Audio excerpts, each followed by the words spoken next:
Poliisi evuddeyo n'egumya bannayuganda ku nsonga y'amasasi agaakubibwa omusumba owa House of Prime Ministers International Aloysius Bujjingo omwafiira n'omukadde w'ekkanisa Richard Muwummuza ng'ennaku z'omwezi 2 omwezi ogwa January omwaka guno nga gutandika nga bategeezezza nti bagikwasizza maanyi.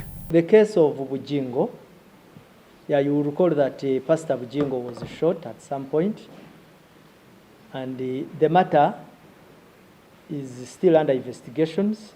Okusinziira ku mwogezi wa poliisi mu ggwanga SCP Lusoke Kituuma agamba nti bakyali ku muyiggo ogw'abazigu abeenyigira mu ttemu lino.